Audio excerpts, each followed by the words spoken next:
আসসালামু আলাইকুম। আশা করি সবাই ভালো আছেন, আমিও ভালো আছি। আর আজকে সৌদি আরবে ঈদের দিন। আজকে প্রায় 30টা রোজার পরে আজকে ঈদ অনুষ্ঠিত হয়েছে। তাই আমরা সকালে নামাজ পড়ে আর কি বাসায় এতক্ষণ করে কী করবো আর কি একটু বাইরে ঘুরতে বেরোইছি।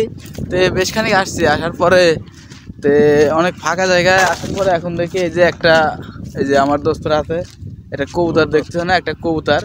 তো এই কবুতর দেখি মাঠের মধ্যে পড়ে আছে, ঠিক আছে। তো ভালো উঠতে পারে না, ওই সমস্যা হয়েছে কি একটা পাখনা একটু সমস্যা আছে, ভালো উঠতে পারে না।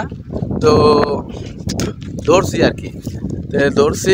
আমার দোস্ত বলে ক্যাম্পে নিয়ে দাও, তো আমি বলছি ক্যাম্পে নিয়ে আর কী করবো। তো যাই হোক, এরা আর নেবো না, আমরা এখানে ছেড়ে দেবো, ঠিক আছে। তো কবুতরটা একটা পাখনায় সমস্যা, ঠিক আছে। আর আমরা আজকে একটা উদ্দেশ্য আসছি, সেই উদ্দেশ্যটা হলো যে আমরা আজকে উট দেখার জন্য আসছিলাম, ঠিক আছে। তো উদ্দেশ্যটা হাসিল করতে পারি কিনা একটু ডিপ্রেশনে আছে আর কি। তো দেখি আর কি এক জায়গায় একটু কথা বলে দেখি ভিতর যদি ঢুকতে পারি তো আমরা উট দেখতে পারবো, ঠিক আছে। তো উট দেখতে পারলে আমি আপনাদেরকে উট দেখাবো, ঠিক আছে। তো আশা করি সবাই ভালো থাকবেন, সবাইকে ঈদের শুভেচ্ছা এবং অভিনন্দন।